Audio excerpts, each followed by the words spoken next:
여러분, 말씀 전하는 시간입니다. 오늘은 예수님의 침묵 제목으로 하나님의 말씀 전하겠습니다. 여러분, 오늘 본문에 보면 예수께서 두로와 시돈 지방으로 들어가셨을 때 성경 전체 가운데서도 이해하기 어려운 장면 하나가 나옵니다. 그것은 한 귀신 들린 딸을 가진 어머니가 예수께 소리 지르고 불쌍히 여겨달라고 말하며 그 딸을 고쳐달라고 구했을 때, 그러나 예수님께서는 한 말씀도 대답하지 않으셨다는 말씀입니다. 사실 그래서 예수님은 그 전까지 대부분의 경우 도움을 구하는 이에게 즉시 응답하셨습니다. 마태복음 9장에 혈루증 여인은 그 여인이 옷자락만 만져도 즉시 혈루 근원이 낫게 되는 기적을 허락하셨습니다. 또한 백부장의 하인도, 그도 이방인이었지만 그의 믿음을 칭찬하시며 가라네 믿음대로 될지어다 하시며 그의 종을 고쳐주셨고, 맹인 바디메오도 다윗의 자손 예수여 나를 불쌍히 여기소서 외칠 때 곧 불러 멈추시고 그 눈을 뜨게 하는 기적을 베푸셨습니다. 그런데 오늘 이 여인에게는 그녀가 부르짖고 그것도 자신의 문제가 아닌 불행한 귀신 들린 딸의 문제로 소리 지르며 구하였는데도 예수님은 비정할 정도로 한 말씀도 하지 않고 그녀를 외면하셨다는 것입니다. 여러분, 우리 가운데도 우리가 간절한 무언가를 위해 구하고 기도하지만 때론 주님께서 다른 이들은 다 은혜 주시고 응답 주시는 것 같은데 나에게만 아무 말씀도 안 하시고 나에게 침묵하시는 것 같은 그런 때가 있는 것입니다. 그러나 이 같은 예수님의 침묵은 우리를 차별하거나 외면하려 하시기 때문이 아니라 오히려 침묵을 통한 우리의 믿음이 더욱 깊어지게 하시며 이를 통해 주님의 크신 구원의 계획을 나타내게 함인 줄 믿습니다. 사실 그래서 여인이 살았던 두로와 시돈 지역은 고대로부터 상업, 무역, 해양 기술이 매우 발달했고 부유한 도시였지만, 그러나 동시에 음란한 바알, 아세라의 우상을 숭배하며 그로 인해 극도로 타락했던 도시였습니다. 그리고 그들의 이러한 우상 숭배는 곧 귀신 숭배로 이어지게 되었고, 그 지역을 악령의 역사와 영향이 크게 작용하는 그런 지역으로 만들었던 것입니다. 따라서 오늘 여인의 딸이 귀신 들린 것도 우연이 아니었습니다. 단순히 하나의 질병이 아닌 그 지역 전체가 영적으로 병들고 귀신의 영향 아래에 있었음을 상징했습니다. 그러한 의미에서 오늘 예수님의 침묵은 바로 그 땅의 영적 현실과 무관하지 않았습니다. 그만큼 회복이 어렵고 하나님과 아주 멀리 떨어진 현실을 여인에게 주님은 말보다 더 깊은 침묵으로 말하고 있었던 것입니다. 그러나 중요한 것은 그와 동시에 예수님은 침묵으로 또 한 가지 중요한 메시지를 그녀에게 말씀하고 계셨는데, 그것은 그러한 어두운 영적 현실 가운데도 내가 그 모든 현실의 장벽을 뚫고 나만을 신뢰할 수 있느냐는 것입니다.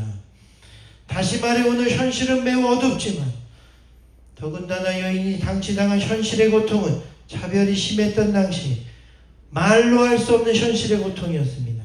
그녀는 귀신 들린 딸의 어머니로 도움받을 공동체도 하나 없이 홀로 싸워야 했고, 또한 인권조차 없던 시대 여성으로서 최소한의 사회적 보호조차 받을 수 없었으며, 그 밖에도 경제적 어려움, 유대신앙 밖에 있어 예수님께 접근조차 하기 어려웠던 신앙적인 어려움, 거기다 딸로 인한 절망과 수치, 멸시와 배척 가운데 그녀는 절망밖에는 할 수 없었던 것입니다. 그러나 오늘 예수님은 깊은 침묵을 통해 그녀의 대답을 기다렸습니다. 현실이 비록 어렵지만 침묵을 통해 그녀에게 말씀하신 것은 그래도 내가 나만을 온전히 신뢰하는 믿음으로 이 모든 어려움을 헤쳐나갈 믿음과 용기를 가질 수 있겠냐는 것입니다. 그렇습니다. 마찬가지로 오늘 우리에게도 주님의 침묵은 외면이 아닙니다. 오히려 우리의 신앙을 깊이 만드시려는 믿음의 시험입니다. 그때를 잘 통과하면 우리는 굳건한 믿음의 반석 위에 서게 될 수 있습니다. 그리고 그 주님만을 의지하고 흔들리지 않는 믿음으로 마침내 응답을 얻고 구원을 얻게 될 수 있는 것입니다. 그러므로 이 시간 우리의 답답한 상황과 주님의 침묵의 상황은 오히려 주님의 더 큰 능력을 보게 되는 기회로 삼는 우리가 되기를 주님의 이름으로 축원드립니다. 중요한 것은 주님이 침묵하실 때가 오히려 우리의 모든 것을 주님께 맡기고 쏟아내야 할 때라는 것입니다. 오늘 여인도 주님께 다 쏟아낸 것이 아니었습니다. 왜냐하면 본문에 보면 처음엔 여자가 소리 질렀다고 나오는데 이것은 간절하긴 했지만 자신의 딸이 나음을 얻으려는 응답에만 초점을 맞춘 기도였습니다. 기도의 중심이 내 딸이 귀신 들렸나이다. 내 딸의 문제를 해결하는 데에만 초점이 맞춰졌고 나 자신을 전적으로 주님께 맡겨 의지하는 믿음이 아니라 부분적으로 응답만을 얻으려는 신앙에만 그친 믿음이었습니다. 그리고 이러한 응답만을 바라는 신앙은 응답이 오고 복이 임하고 상황이 좋아지면 주님을 언제든 이스라엘처럼 떠날 수도 있는 그러한 일에 얕은 신앙에만 머무는 신앙밖에는 될 수 없었던 것입니다. 그러나 예수님의 침묵 이후 그녀의 기도에 주님이 응답이 없자 그녀의 기도가 바뀌게 되는데 더 이상 내 딸이 아니라 주여 나를 도우소서. 더 이상 내 딸의 문제 해결과 응답이 중심이 아닌 내 인생의 주님 자체를 원하게 된 것입니다. 다시 말해 내 인생에 더 이상 응답만이 아니라 주님 당신이 필요하고 내 모든 것을 주님께 맡긴다는 믿음의 깊은 성장과 성숙이 일어나게 된 것입니다. 여러분 오늘 우리도 그렇게 되기를 간절히 축원드립니다. 하나님이 결국 우리 인생에도 때론 침묵하시며 원하시는 것은 우리가 주님을 온전히 신뢰하기만을 원하시는 것입니다. 주님만으로 문제를 해결하고 내 인생 전체를 주님께 맡기기 원하십니다. 그러면 주님은 그럴 때 주님은 반드시 역사하시는 줄 믿습니다. 잠시 간증 하나 드리면 우리 이번에 지난번부터 멀리서 함께 기도한 지난번 설교 때도 말씀드린 서교수님 가정이 우리가 이제 전화로 매주 함께 기도한 지 5개월이 되었는데 지난주에 여기 롱비치 자동차 회사 포드에 최종 합격되어 이제 11월부터 와서 우리와 함께 신앙생활 하시게 되었습니다. 그 과정을 짧게 말씀드리면 작년 하와이 관광지에서 정말 우연히 저희 가정과 만난 후 저희와 연락을 하게 되었는데 그런데 그때부터 서집사님 직장에 변화가 생겼습니다. 거기서 교수 일을 갑자기 저희와 만난 직후 학교 사정으로 인해 그만두시게 되었고 이제 새 직장을 알아볼 수밖에 없게 되었는데 그런데 아무래도 주님이 이제 그곳에서 떠나 이곳 캘리포니아로 부르셔서 여기서 우리와 함께 신앙생활 하실 것이라는 콜링을 본인이 강하게 느끼셨고 그때부터 우리가 새 직장을 위해 매주 전화로 5개월간 함께 기도했습니다.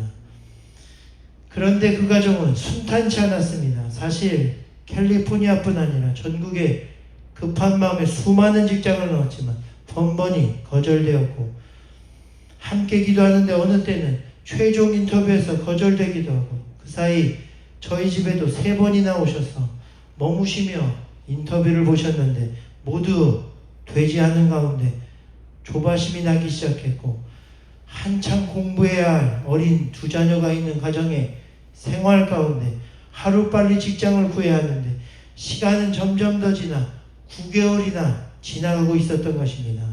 그런데 시간이 지날수록 점점 더 인터뷰 볼 직장도 사라지고, 그러나 이제 거의 마지막 남은 인터뷰, 그것도 학교에서만 교수로 경력이 있어 회사로 가기엔 결코 쉽지 않은 상황에서 넣은, 그것도 좋은 조건의 회사인, 간증이니까 말씀드립니다, 포드사에 이제 마지막 넣은 이 직장이 안 되면 여기 오는 것이 쉽지 않겠다 생각하던 그때에 지난주 드라마틱하게도 최종 인터뷰에 합격되셨습니다. 얼마나 감사하고 감동이 되는지 자신도 아내분과 서로 안고 우셨다는 것입니다. 그런데 지난 9개월을 돌아보니 그때는 몰랐지만 주님이 응답을 금방 안 주시고 오랫동안 침묵하신 이유에 대해서 깨닫게 되었습니다.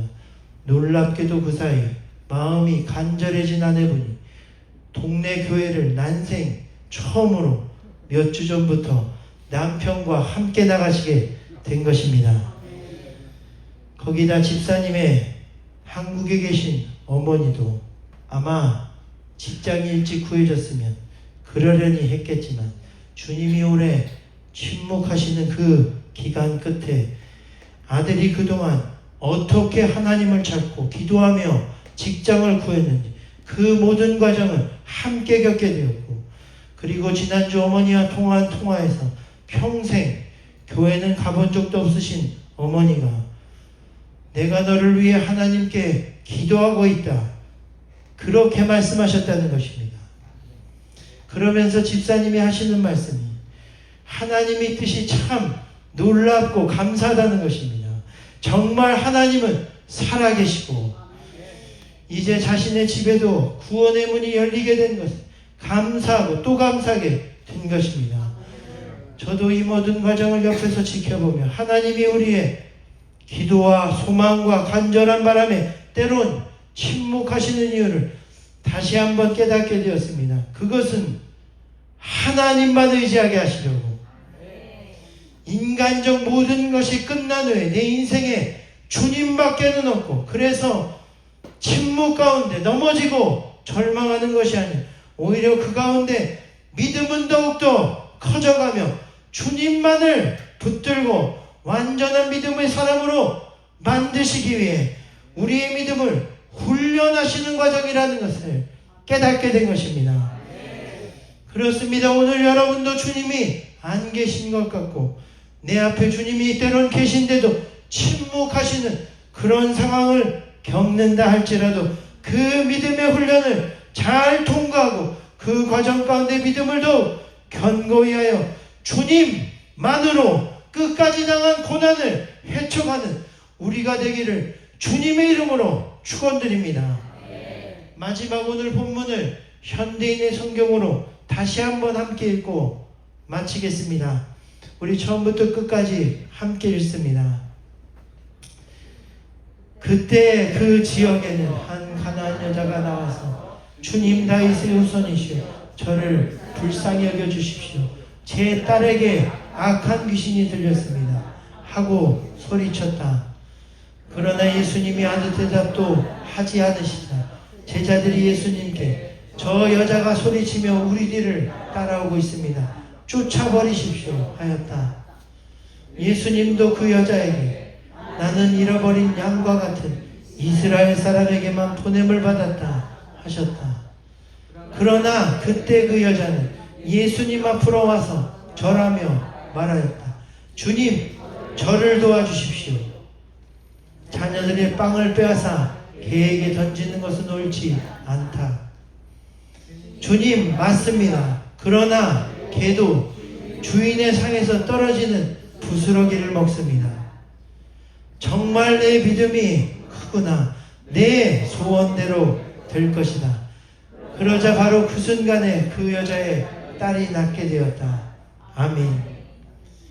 마지막으로 여기 보면 처음 응답만을 구하며 소리 지르던 여인의 모습은 사라지고 침묵을 넘어 이제는 자신을 무시하기까지 하시는 주님의 그 모든 믿음의 훈련까지도 받아들이는 여인의 겸손한 모습을 볼 수 있습니다.